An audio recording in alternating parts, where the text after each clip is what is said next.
While I was in the hospital, my mom and sister put my 4-year-old in a box, joking she was being returned to the factory. When I got home, she was crying as they laughed. I didn't shout, but a week later, they were the ones screaming. The first thing I heard when I opened my front door wasn't a welcome home or how are you feeling. It was my daughter screaming. Not the angry scream of a tantrum, not the frustrated wail of a toy taken away. This was the raw, primal terror of a child who genuinely believed she was about to be abandoned. The kind of sound that bypasses your brain and goes straight to something older, something that makes your blood run cold even before you understand why. I dropped my hospital bag on the hardwood. The sound was coming from the living room. When I rounded the corner, I saw the cardboard box first. One of those large Amazon shipping boxes, the kind that holds a small appliance. It was sitting in the middle of the carpet, and someone had written across it in thick black Sharpie, "Defective, return to sender." My 4-year-old daughter Emma was inside it. My mother was standing over the box, iPhone held at arm's length, recording. My sister Vanessa stood beside her, also filming. Her face split into that particular smile people get when they're capturing content. Performative delight mixed with calculated engagement hunting. "Please," Emma sobbed from inside the box. Her voice was hoarse. She'd been crying for a while. "Please let me out. I'll be good. I promise I'll be good." Vanessa zoomed in closer. "But sweetie, you're broken. We have to send you back to the factory where they make little girls. Maybe they'll give us a better one," my mother added, her voice sugary and theatrical. "One that doesn't cry so much." Emma's face appeared over the edge of the box, puffy, red, soaked with tears and snot. Her hands gripped the cardboard edge so hard her knuckles had gone white. "I don't want to go back," she wailed. "I don't want them to fix me." My sister cackled, actually cackled, like a cartoon villain. "Too late, sweetie. The factory truck is coming. Did you hear that?" She made a beeping sound. Beep, beep, beep. That's when my mother's gaze drifted toward the doorway, toward me. Her smile died like someone had flipped a switch. "Oh." Her phone lowered slightly. "You're home." I didn't say anything. I walked across the room, lifted Emma out of the box, and held her against my chest. She wrapped around me like a drowning person grabbing a lifeline, arms around my neck, legs around my waist, face buried in my shoulder. Her whole body shook. "It was just a joke," Vanessa said quickly, her voice bright and defensive. "She was being dramatic. Kids do that." I carried Emma toward the stairs. "Ryan, come on," my mother called after me. "She's fine. She's 4. She won't even remember this tomorrow." I kept walking. Upstairs, I sat on Emma's bed, the one with the unicorn sheets she'd picked out herself, and held her while she cried into my shoulder. After 10 minutes, the sobs became hiccups. After 20, she pulled back enough to look at me. "Daddy?" Her voice was so small. "Am I broken?" The words went through my ribs like a blade. "No, baby, you're perfect. But Grandma said I'm defective." She pronounced it carefully, the way kids do with new words. "She said they need to send me back." I held her tighter. "Grandma was wrong. You're not defective. You're exactly who you're supposed to be. Promise?" "I promise." She fell asleep 20 minutes later, still clutching my shirt. I stayed until her breathing evened out. Then I carefully extracted myself and sat in the hallway outside her room, in the dark, and I did math. My mother and sister had been living in my rental property for 2 years. It was a 3-bedroom house 2 blocks from mine, close enough that they could help with Emma after my wife Sarah died from a pulmonary embolism when Emma was 18 months old. The rent should have been $800 a month, market rate for that neighborhood. I'd charged them nothing. 2 years, 24 months, $43,200. My sister's car insurance was on my policy. Had been since she totaled her Civic and her rates quadrupled. $200 a month, give or take. $4,800. The credit card. I'd co-signed for my mother 3 years ago when she was rebuilding her credit after her divorce. She'd promised she'd only use it for emergencies and pay it off every month. Current balance, $8,247.33. I knew because I'd checked that morning, sitting in the hospital bed before my discharge. The latest charge was from 2 days ago. Sephora, $347. Total financial support over the past 2 years, approximately $56,000, and they'd put my daughter in a box and told her she was defective for TikTok views. I pulled out my phone and opened my notes app, started typing. The next morning, Emma asked for chocolate chip pancakes. I made them. She ate 2 bites and then asked, "Daddy, if I'm really good today, can I stay?" "You're staying forever, sweetheart. This is your home." "But what if I'm bad?" "Emma, look at me." I knelt down so we were eye level. "Nothing you do could ever make me send you away. Do you understand?" "Nothing," she nodded, but I could see the doubt still there, lodged deep. After I dropped her at preschool, Ms. Rodriguez asked if everything was okay. Emma had been unusually clingy during drop-off. I drove to the law office of Martinez and Associates. Jennifer Martinez was a family law attorney I'd worked with during the estate settlement after Sarah died. She was in her 50s, pragmatic, and she didn't waste time on pleasantries. "I need to evict my mother and sister from my rental property," I said. She didn't blink. "How long have they been there?" 2 years, no lease, no rent paid. That makes it easier. Month-to-month tenancy, you can evict with 30 days written notice in this state. Do you want to do this? Yes. Any chance they'll contest it? Probably. She nodded. "We'll file today. Expect Expect pushback. Expect tears. Expect them to call you names. Do you have documentation of the lack of payment? Bank statements going back 2 years. Good. Bring them by this afternoon. Stop 2 was my insurance agent's office. I need to remove my sister from my auto insurance policy, I told Derek Chen, who'd handled my policies for 6 years. Okay, I can do that. She'll need to find her own coverage immediately. Is her car financed? Yes. Then her lender will require proof of insurance within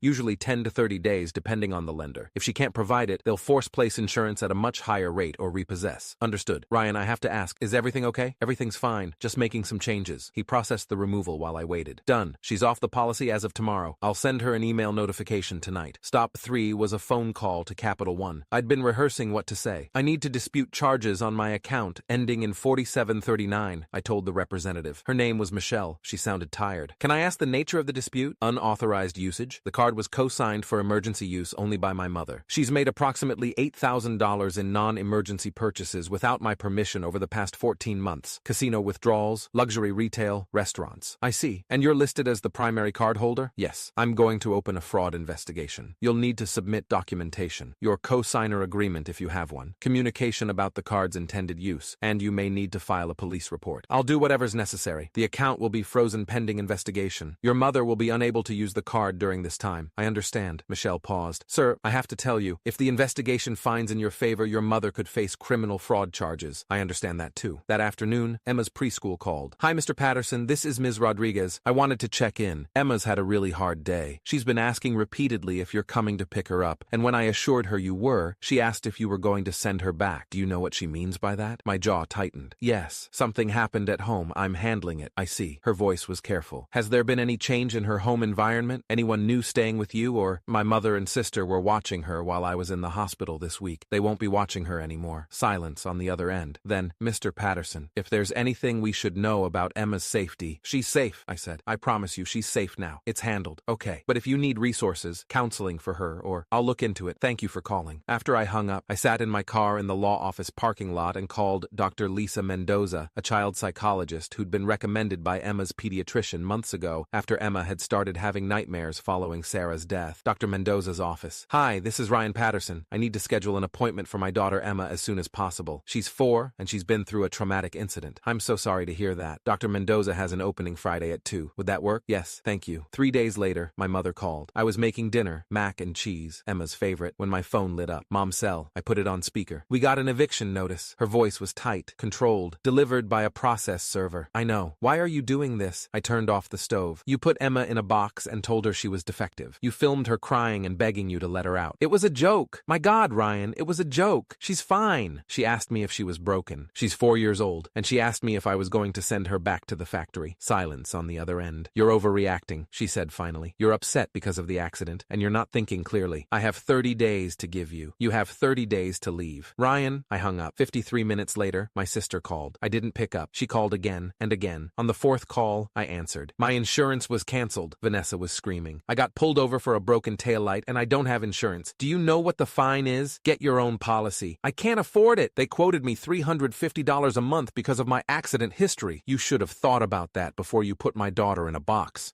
This isn't about that. You can't just, I did. I hung up. 2 weeks passed. Emma started seeing Dr. Mendoza twice a week. The first session, I waited in the lobby while they talked. When Dr. Mendoza came out, her expression was carefully neutral. I'd like to schedule a parent session, she said. Just you and me. Can you come in Monday at 10? Is everything okay? Emma is displaying symptoms consistent with emotional trauma. I need to understand the full context of what happened. Monday morning, I sat in Dr. Mendoza's office while she took notes. Walk me through what happened, she said. From the beginning. I told her everything. The box, the label, the video, the begging. She was quiet for a long moment after I finished. Mr. Patterson, what they did constitutes emotional abuse. It's textbook psychological trauma, convincing a child they're unwanted, that they're defective, that they're going to be abandoned. Children Emma's age are in a critical developmental phase for attachment and self-worth. This kind of experience can cause lasting damage. I know, I said quietly. Have you reported this to anyone? Not yet. I'm a mandated reporter, she said carefully. Given what you've told me, and given Emma's presentation in our sessions, I'm obligated to file a report with Child Protective Services. Will that help Emma? It will create a paper trail. It will document what happened, and it may result in safety measures being put in place to prevent your mother and sister from having unsupervised access to Emma in the future. I nodded slowly. Do what you need to do. The CPS investigator came to my house on a Thursday afternoon. Her name was Patricia Okonkwo, and she'd been with the department for 12 years. She sat at my kitchen table with a yellow legal pad and asked me questions for 90 minutes. Then she asked to speak with Emma. I'll be gentle, she promised. I sat outside Emma's room while they talked. I couldn't hear most of it, but at one point I heard Emma's voice rise. They said I was broken. When Patricia came out, her expression was grim. I'm going to recommend supervised contact only, she said. Your mother and sister will be flagged in our system. If they're ever reported for child welfare concerns again, this incident will be part of their file. What does that mean, practically? It means if either of them works with children, applies to foster or adopt, or is involved in any future custody or welfare investigations, this will come up. It doesn't ban them from being around children, but it creates a record. Good. She looked at me for a long moment. Mr. Patterson, I've been doing this job for over a decade. I've seen a lot of creative cruelty. What they did to your daughter, that stays with kids. You did the right thing calling Dr. Mendoza. Keep Emma in therapy. And, she hesitated, document everything. If they escalate, if they try to contact her against your wishes, if they show up here, document it. Create a paper trail. I will. That same evening, my mother showed up at my door, red-faced, furious. The credit card company froze my account, she shouted before I could even say hello. They're investigating me for fraud. You spent $8,000 without permission. You're my son. You co-signed. That means I'm allowed. It means you're allowed to use it for emergencies, not casino trips and designer handbags. This is insane. You're destroying my credit over what? A stupid game we played with Emma? You stuffed my daughter in a box and told her she was defective. You filmed her terror for social media,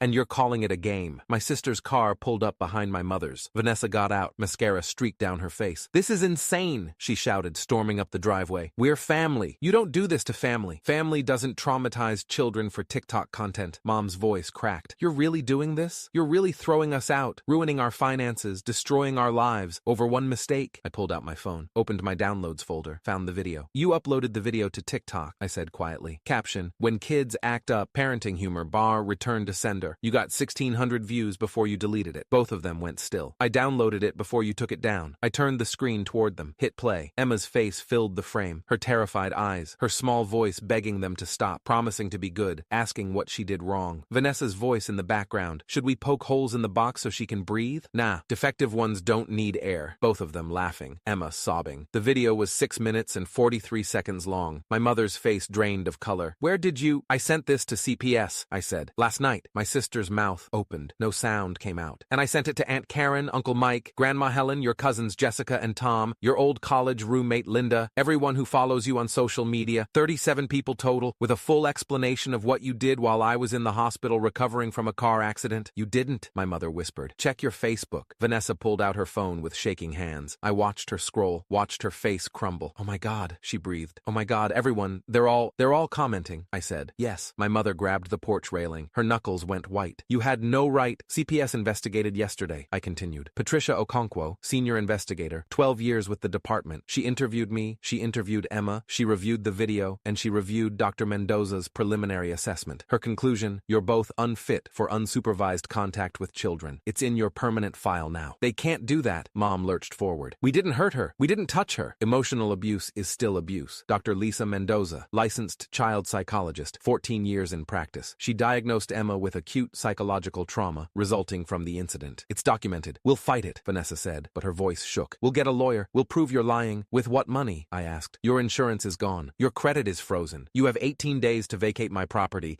and if you're not out by then, the sheriff will remove you, and your belongings will be placed on the curb. We're sorry. My mother grabbed my arm, her fingers digging in. Ryan, please. We'll apologize to Emma. We'll make this right. You can't make this right. She wakes up every night asking if I'm going to send her back. She asks her teacher every single day if I'm really coming to pick her up. She asks me if she's broken. I pulled my arm free. Every family member you have has seen what you did. Aunt Karen called me this morning. She's disgusted. She said she always knew you were self-absorbed, but she didn't know you were cruel. Uncle Mike sent me a text. 3 words, they're dead to me. Grandma Helen called crying. She said she was ashamed to have raised you. My sister collapsed against her car. You ruined our lives. No, you ruined your own lives when you put a 4-year-old in a box and called her defective for internet points. Please, my mother begged. Ryan, where are we supposed to go? We don't have money. We don't have credit. Vanessa can't even drive because she can't afford insurance. We have nothing. I looked at both of them. 2 grown women standing on my porch, crying, begging, the same way Emma had begged them to let her out of the box, the same way she'd sobbed while they laughed and filmed. I don't know, I said. Maybe find a factory that accepts defective grandmothers. I stepped back inside, closed the door. Through the window, I watched my mother sink to her knees on the concrete. My sister stood frozen, staring at nothing, and I felt nothing but the weight of my daughter sleeping upstairs, finally safe from the people who were supposed to love her. her most. 3 months later, Emma stopped asking if I was going to send her away. It took time. It took Dr. Mendoza's patient work, twice a week for 8 weeks, then once a week. It took me sitting with her every single night, reading stories, singing songs, promising her over and over that she was loved, she was wanted, she was perfect exactly as she was. But she stopped asking. My mother and sister moved in with my Aunt Linda, my mother's younger sister, in Nevada. Linda called me once to yell at me for abandoning family. I listened for 30 seconds, then said, "Did you watch the video?" She hung up. She called back an hour later to apologize. The credit card fraud investigation found in my favor. My mother was ordered to pay restitution. Her credit score dropped below 500. She sent me an email, the first contact in 2 months, saying I'd destroyed her future. I didn't respond. Vanessa's car was repossessed. She posted about it on Facebook, calling me a vindictive monster. 17 people commented telling her she got what she deserved. I didn't block them on social media. I wanted them to see Emma's photos. I wanted them to see her smiling at the zoo, laughing at the park, living the life they tried to take from her. Last week, Emma brought home a drawing from preschool. It was the two of us, stick figures holding hands. Above it, in Ms. Rodriguez's careful handwriting, Emma had dictated it. "My daddy loves me forever." I put it on the refrigerator, and every time I walk past it, I think about that cardboard box.